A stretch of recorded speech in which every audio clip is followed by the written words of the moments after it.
Bon, on ne veut pas tous. À vous de remplir les blancs. Il y a ce qu'il faut pour tout le monde. Si vous y croyez, si vous le voyez, si vous agissez en fonction de ça, tout s'ouvrira pour vous. C'est la vérité. Tout ce que vous voulez. Toute la félicité, toute la joie, tout l'amour, toute l'abondance, toute la prospérité, tout est là, prêt à attendre que vous vous en saisissiez. Et vous devez en être affamé, vous devez les vouloir, vous devez être intentionnel. Et quand vous aurez l'intention et le feu pour ce que vous voulez, l'univers vous apportera toutes les choses que vous aurez voulu. Reconnaissez les beautés et les merveilles autour de vous. Et bénissez-les, célébrez-les. De l'autre côté, s'il y a des choses qui ne marchent pas comme vous le souhaiteriez, ne dépensez pas votre énergie à les critiquer et à vous plaindre. Embrassez tout ce que vous voulez. Vous en recevrez plus en retour. La plupart des leaders du passé ont raté la partie majeure du secret, qui est de le renforcer en le partageant avec les autres. Nous vivons à l'époque la plus favorable de l'histoire. C'est en effet la première fois que nous avons le pouvoir d'acquérir une connaissance qui est à la portée de nous tous.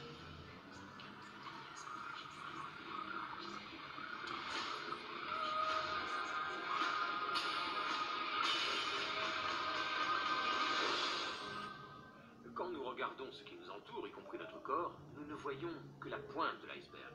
Faites cette petite chose comme moi. Regardez votre main. Oui, regardez-la.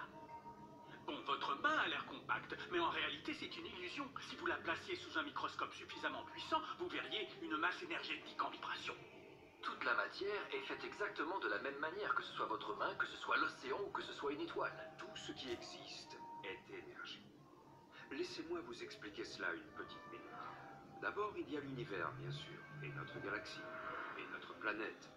Et puis, il y a des individus. Et à l'intérieur de notre corps, de notre système organique, il y a des cellules, et ensuite, il y a des molécules et des atomes. Et ensuite, on trouve l'énergie. Il y a donc un tas de niveaux différents de phénomènes, mais tout dans l'univers est énergie. Même si vous vivez dans une immense métropole, vous avez en vous-même assez de puissance potentielle pour illuminer toute votre ville pendant une semaine. La plupart des gens se définissent eux-mêmes par ce corps qui est fini.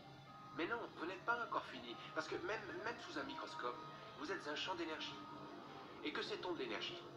Allez voir un physicien quantique et demandez-lui qu'est-ce qui crée le monde. Et il ou elle répondra l'énergie. Bon, décrivez l'énergie, d'accord, elle ne peut ni être créée ni détruite. Elle a toujours été et toujours elle demeurera. Et tout ce qui existe à jamais a toujours existé, et cela ne fait que prendre forme, traverser les formes, quitter les formes. D'accord, super. Allez voir un théologien et posez-lui la question. Qu'est-ce qui a créé l'univers? Il ou elle répondra Dieu. D'accord, alors décrivez Dieu. Il a toujours été, il sera jamais. Il n'a pu ni ne peut être créé ni détruit. Tout ce qui a été est et sera jamais, sans cesse il prend forme, traverse les formes, quitte les formes. Vous voyez, c'est la même description, seule diffère la terminologie. Donc, si vous pensez être cet habit de viande qui vous enveloppe, réfléchissez encore. Vous êtes un être spirituel, vous êtes un champ d'énergie opérant dans un champ d'énergie plus vaste. Nous sommes tous connectés, mais nous ne le voyons pas. C'est une illusion qu'il y ait un extérieur et un intérieur. Tout ce qui est dans l'univers est connecté en un seul et même champ d'énergie. On est souvent distrait par cette chose qu'on appelle le corps et l'être physique. C'est ce qui retient votre esprit. Et votre esprit est si grand qu'il remplit une pièce. Vous êtes la vie éternelle. Vous êtes l'énergie source. Vous êtes Dieu.